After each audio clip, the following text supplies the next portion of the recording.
Why is the Bible important for Christians? In a world of uncertainty, where do we find truth, hope, and guidance? For Christians, the answer is clear: the Bible. But why is it so important? Ang Biblia ay hindi lamang isang makasaysayang dokumento.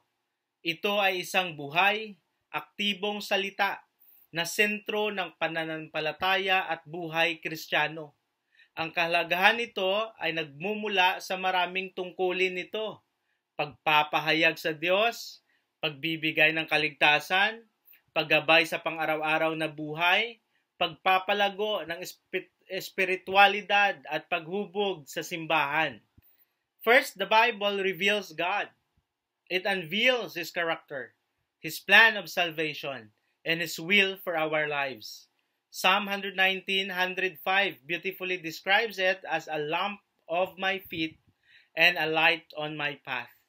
It reveals God's love, grace, justice, and mercy. Pangalawa, ang Biblia ang pundasyon ng kaligtasan.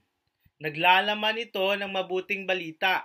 Ang mabuting balita ng pagtubos sa pamamagitan ni Hesukristo.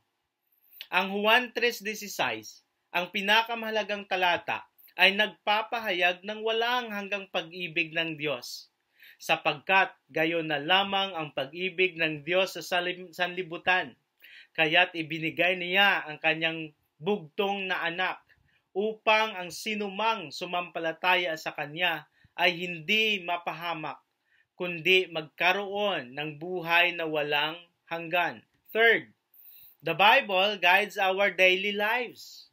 It offers wisdom and instruction for every aspect of Christian living, relationships, ethics, work, and more. It's a roadmap for navigating life's complexities. Pang-apat, pinalalago ng Biblia ang espiritualidad. Hinahamon, pinasisigla, at binibigyan tayo nito ng kakayahan upang maging higit na katulad ni Kristo. Ito ay isang katalista sa pagbabago. Finally, the Bible is the foundation for the church. It unites believers, shaping our doctrines, our practices, and mission.